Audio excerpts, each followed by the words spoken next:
Hello વિદ્યાર્થી મિત્રો, કેમ છો? મજામાં? તો ટ્રેન યોર બ્રેઇન ચેનલમાં તમારું સ્વાગત છે. તો આજે આપણે કયા ટોપિકની વાત કરવાના છીએ? તો ગુજરાતમાં આવેલી સરકારી BAMS અને પ્રાઇવેટ BAMS એટલે કે જે આપણી આયુર્વેદિકની સરકારી અને પ્રાઇવેટ કોલેજ છે એનું આપણે આજે કટ ઓફ જોવાના છીએ કે તમને વર્ષ 2026માં કેટલા ઓલ ઇન્ડિયા રેન્ક પર, કેટલા ગુજરાત રેન્ક પર આ તમને એડમિશન મળી શકે છે એની આપણે વાત કરીશું. અને માર્ક્સ તો તમારા ચેન્જ થતા રહેશે, તો માર્ક્સ પર તમારે વધારે ધ્યાન નથી આપવાનું, પણ તમારે ઓલ ઇન્ડિયા રેન્ક અને ગુજરાત રેન્ક પર મેઇનલી ધ્યાન આપવાનું છે. કેમ કે અહીંયા પેપર તમારું ઇઝી આવશે તો વધારે માર્ક્સ પર એડમિશન મળશે. જેમ કે વર્ષ 2024 જો પેપર તમારું હાર્ડ આવશે તો ઓછા માર્ક્સ પર એડમિશન મળશે. જેમ કે વર્ષ 2025 તો એ તમારા પેપર પર મેઇનલી ડિપેન્ડ કરે છે. પણ અહીંયા આપણે અંદાજિત કટ ઓફ જોઈએ છીએ તો આપણે મેઇનલી ઓલ ઇન્ડિયા રેન્ક અને ગુજરાત રેન્ક પર આધાર રાખવાનો છે કે મારે ભારતમાં કેટલો રેન્ક લાવવાનો છે અને મારે ગુજરાતમાં કેટલો રેન્ક લાવવાનો છે. તો ચલો આપણે કટ ઓફ જોઈએ. હવે આની પહેલાં આપણે ઓલરેડી MBBSનું કટ ઓફ આપ્યું છે. તમે ના જોયું હોય તો મેડિકલ એડમિશન પ્રક્રિયા 2026 નામના પ્લેલિસ્ટમાં જઈ અને તમે વિડીયો જોઈ શકો છો. આપણે સંપૂર્ણ દરેક કોલેજની ફીસની પણ માહિતી આપી છે, દરેક કોલેજની સીટી પણ માહિતી આપી છે અને દરેક 41 MBBS કોલેજનું કટ ઓફ પણ આપ્યું છે. આવી જ રીતે આપણે આયુર્વેદિકની જે દરેક જે 44 કોલેજ છે એનો આપણે કટ ઓફ પણ આપ્યો છે, ફી અને સીટની પણ માહિતી આપી છે. તો એ વિડીયો તમે ના જોયા હોય તો પ્લેલિસ્ટમાં જઈને જોઈ આવી શકો છો. તો ચલો આજનો આપણે કટ ઓફ જોઈએ. તો અહીંયા સૌપ્રથમ કેટેગરી લખેલી છે, અહીંયા ઓલ ઇન્ડિયા રેન્ક લખેલા છે, અહીંયા ગુજરાત રેન્ક લખેલા છે અને અહીંયા નીટના માર્ક્સ લખેલા છે. તો આપણે અહીંયા ઓપન કેટેગરીમાં સૌપ્રથમ જોઈએ તો ઓલ ઇન્ડિયા રેન્ક છે 1,25,792. તો તમારો જો ભારત લેવલે 1,25,000 રેન્ક આવે છે તો જ તમને અહીંયા સરકારી કોલેજમાં એડમિશન મળશે. એટલે કે તમારે 1,25,000ની અંદર તમારે રેન્ક લાવવાનો પ્રયત્ન કરવાનો છે તો તમને અહીંયા આયુર્વેદિકમાં સરકારી કોલેજમાં એડમિશન મળવાના ચાન્સ છે. અને અહીંયા ગુજરાત રેન્ક છે 4,426. તો તમારે 4,400ની અંદર તમારે ગુજરાત રેન્ક પણ લાવવાનો જ છે. અને આપણે માર્ક્સની વાત કરીએ તો અહીંયા 448 છે, પણ અહીંયા 2025ના માર્ક્સ લખેલા છે. તો માર્ક્સ તમારા ચેન્જ થઈ શકે છે, પણ ઓલ ઇન્ડિયા રેન્ક અને ગુજરાત રેન્ક સમાન રહેવાની સંભાવના છે. તો અહીંયા આપણે EWS કેટેગરીમાં જોઈએ તો ઓલ ઇન્ડિયા રેન્ક છે 1,40,130 અને ગુજરાત રેન્ક છે અહીંયા 4,923. તો તમારે 5,000ની અંદર તમારે અહીંયા ગુજરાત રેન્ક લાવવાનો છે તો તમને અહીંયા EWS કેટેગરીમાં તમને અહીંયા સરકારી આયુર્વેદિક કોલેજમાં એડમિશન મળશે. અને માર્ક્સ છે અહીંયા 439. પછી અહીંયા SC OBC કેટેગરીમાં આપણે જોઈએ તો ઓલ ઇન્ડિયા રેન્ક છે 1,48,231. તો તમારે 1,50,000ની અંદર જો તમે અહીંયા ઓલ ઇન્ડિયા રેન્ક લાવો છો તો તમને અહીંયા ગુજરાતમાં OBC કેટેગરીમાં સરકારી આયુર્વેદિક કોલેજમાં તમને એડમિશન મળશે. અને ગુજરાત રેન્ક છે અહીંયા 5,212 અને માર્ક્સ છે અહીંયા 434. પછી આપણે જોઈએ અહીંયા SC કેટેગરીમાં તો ઓલ ઇન્ડિયા રેન્ક છે 3,924, ગુજરાત રેન્ક છે 10,201. તો તમે ઓલ ઇન્ડિયા રેન્કમાં અહીંયા 3 લાખની અંદર તમે રેન્ક લાવો છો અને ગુજરાતમાં 10,000ની અંદર રેન્ક લાવો છો તો તમને અહીંયા SC કેટેગરીમાં ગુજરાતમાં તમને આયુર્વેદિકની સરકારી કોલેજમાં એડમિશન મળી જશે. અને માર્ક્સ છે અહીંયા 357. પછી આપણે ST કેટેગરીમાં જોઈએ અહીંયા તો ઓલ ઇન્ડિયા રેન્ક છે 6,62,257 અને ગુજરાત રેન્ક છે અહીંયા 18,077.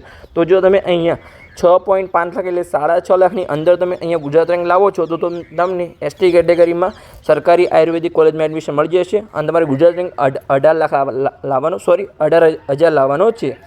અને માર્ક્સ છે અહીંયા 233. હવે આપણે આગળની કોલેજની વાત કરીએ એટલે કે આપણે અહીંયા હવે ડાયરેક્ટ પ્રાઇવેટ કોલેજની વાત કરીશું. કેમ કે અહીંયા આપણે એક અલગ કોલેજની વાત નથી કરતા. આપણે મેઇનલી હવે જોયું કે જે આપણી સરકારી કોલેજ છે એમાં છેલ્લું કઈ કેટેગરીમાં કેટલા માર્ક્સ અને રેન્ક પર અટક્યું છે. હવે આપણે ડાયરેક્ટ પ્રાઇવેટ કોલેજની વાત કરીશું. અને એક તમારી ખાસ સૂચના છે કે સરકારી કોલેજમાં કોઈ પણ મેનેજમેન્ટ કોટાની સીટ હોતી નથી. અને હજુ સુધી તમે જો આ ચેનલને સબસ્ક્રાઈબ ના કરી હોય તો ખાસ સબસ્ક્રાઈબ કરી લેજો. કેમ કે આ ચેનલ પર આપણે મેડિકલ એડમિશન પ્રક્રિયા 2026ની દરેક પ્રકારની જાણકારી આપીશું. તો દરેક પ્રકારની અપડેટ મેળવવા માટે તમે આ ચેનલને ખાસ સબસ્ક્રાઈબ કરી લો. અને હજુ સુધી જો તો અહીંયા તમે ઇન્સ્ટાગ્રામ આઈડીને ફોલો ના કર્યું તો ખાસ ફોલો કરી લો. જે આપણી આઈડીનું નામ છે અહીંયા ટ્રેન યોર બ્રેઇન 279. તો આ આઈડીને તમારે અહીંયા ખાસ ફોલો કરી લેવાની છે. ઇન્સ્ટાગ્રામ પર આપણે દરેક પ્રકારની અપડેટ સૌથી પહેલાં આપીએ છીએ અને પછી આપણે લોંગ વિડીયો બનાવીને યુટ્યુબ પર માહિતી આપીએ છીએ. તો સૌથી પહેલાં અપડેટ મેળવવા માટે તમે ઇન્સ્ટાગ્રામ આઈડીને ફોલો કરી શકો છો, ટ્રેન યોર બ્રેન 279. તો ચલો આપણે આગળ વધીએ. હવે એની પહેલાં એક ખાસ સૂચના છે કે નીટ 2026ની પરીક્ષા પછીની જે મેડિકલ એડમિશન પ્રક્રિયા શરૂ થાય છે એમાં અમે પેડ કાઉન્સેલિંગ શરૂ કર્યું છે. તો પેડ કાઉન્સેલિંગ શું છે? એટલે કે પર્સનલી માર્ગદર્શન, જેમાં તમને તમારા સપનાની કોલેજ સુધીનો સાચો માર્ગ બતાવવામાં આવશે. જેમાં અમારો અનુભવ અહીંયા 7 વર્ષનો છે. વર્ષ 2025માં અહીંયા અમે 207 વિદ્યાર્થીઓને પર્સનલી અને હજારો વિદ્યાર્થીઓને યુટ્યુબ દ્વારા સફળ માર્ગદર્શન આપ્યું છે. એટલે કે તમારા જોડે જો નીટ 2026નું રિઝલ્ટ હોય તો અહીંયાથી લઈ અને અહીંયા સુધી લઈ જવાની સંપૂર્ણ જવાબદારી અમારી રહેશે. એટલે એક નાનકડી ભૂલ છે એ લાખોમાં પડી શકે છે. તો બિલકુલ ચિંતા ન કરો અને નિષ્ણાતના માર્ગદર્શન હેઠળ તમારી એડમિશન પ્રક્રિયાને સુરક્ષિત બનાવો. તો તમને કયા કોર્સમાં માર્ગદર્શન મળશે? તો MBBS હોય, BDS ડેન્ટલ હોય, આયુર્વેદિક હોય, BAMS અને BHMS હોમિયોપેથિક હોય. આ ચારેય મેડિકલના કોર્સમાં તમને સંપૂર્ણ પર્સનલી માર્ગદર્શન આપવામાં આવશે. જેમાં કોલેજની પસંદગી હોય, ચોઇસ ફિલિંગ હોય, રાઉન્ડ વાઇઝ માર્ગદર્શન હોય. એટલે કે તમારું એડમિશન કન્ફર્મ ના થાય ત્યાં સુધી અમને તમારી સંપૂર્ણ જવાબદારી અમે લઈ લઈશું. તમારે ખાલી નિરાંત થઈને બેસી જવાનું છે. તમારે કોઈપણ પ્રકારનું ટેન્શન લેવાની જરૂર નથી. છતાં પણ તમને કોઈ ડાઉટ હોય, કોઈ પણ તમારો પ્રશ્ન હોય તો ગમે ત્યારે તમે કોલ કરી અને અમારા જોડેથી એ પ્રશ્નનું તમે સમાધાન મેળવી શકો છો. તો તમે માત્ર એક નાનકડી ભૂલ છે એ તમારા બાળકનું સપનું અને તમારા લાખો રૂપિયા બગાડી શકે છે. તો સાચું માર્ગદર્શન મેળવો, જેની ફીસ છે અહીંયા 9,999 રૂપિયા ફીસ છે. એટલે કે તમારી કારકિર્દી માટેનું નાનું પણ એક શ્રેષ્ઠ રોકાણ થઈ શકે છે. તો અત્યારે જ વોટ્સઅપ કરો, જે આપણો નંબર છે અહીંયા 85 11 51 55 42. હવે તમારે પેડ કાઉન્સેલિંગમાં કેવી રીતે જોડાવાનું છે? તો આ જે નંબર છે અહીંયા હું ફરીથી લખી દઉં છું 85 11 51 55 42. તો આ નંબર પર તમે વોટ્સઅપ પર મેસેજ કરી અથવા કોલ કરી અને તમે પેડ કાઉન્સેલિંગમાં જોડાઈ શકે છો. તો એડમિશનનું માર્ગદર્શન મેળવવા આજે જ સંપર્ક કરો. હવે તમે અહીંયા જોઈ શકો છો કે જે વિદ્યાર્થીઓ અમારા MBBSના પેડ કાઉન્સેલિંગમાં જોડાયા હતા પછી એમની ત્રીજા રાઉન્ડમાં એડમિશન મળી ગયા પછી કેવા રિવ્યૂ આપેલા છે એ તમે સંપૂર્ણ માહિતી વાંચી શકો છો. અને આગળ વાત કરી એવી રીતે અહીંયા મેડિકલના ચારેય કોર્સમાં અમે ટોટલ વર્ષ 2025માં અહીંયા 207 વિદ્યાર્થીઓને પર્સનલી માર્ગદર્શન આપ્યું હતું, જે અત્યારે મેડિકલ કોલેજમાં અભ્યાસ કરી રહ્યા છે. અને આજે અહીંયા રિવ્યૂ છે એ MBBSના વિદ્યાર્થીઓને ત્રીજા રાઉન્ડમાં એડમિશન મળ્યા પછી એમને કેવા રિવ્યૂ આપેલા છે એ તમે અહીંયા સંપૂર્ણ માહિતી વાંચી શકો છો. તો ચલો હવે આપણે જોઈએ અહીંયા જે આયુર્વેદિકની પ્રાઇવેટ કોલેજ છે એનો આપણે કટઓફ જોઈએ કે કેટલું કટઓફ રહેવાની સંભાવના છે. તો અહીંયા પ્રાઇવેટ BAMS એટલે કે આયુર્વેદિકની કોલેજનું કટઓફ.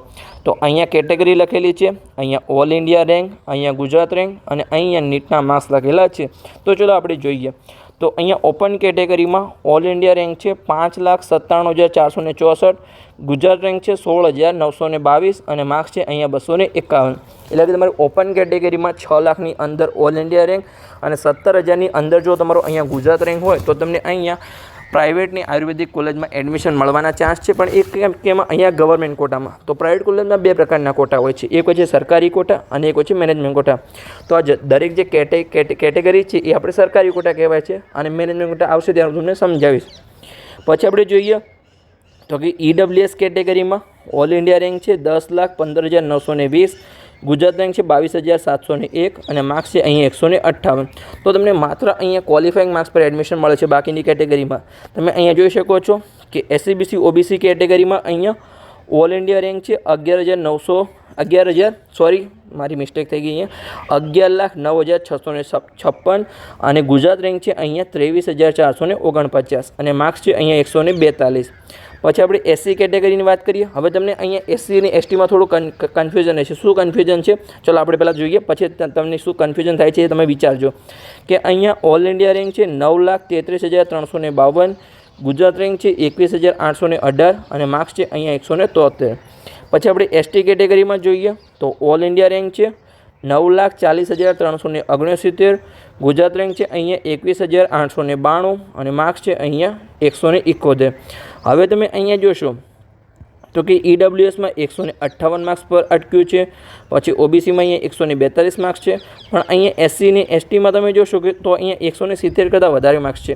એટલે કે અહીંયા OBC અને EWS કરતાં SC અને STનું કટઓફ ઊંચું છે. તો આ કેમ ઊંચું છે? કેમ કે આ કેટેગરીમાં તો કટઓફ નીચું રહેવું જોઈએ.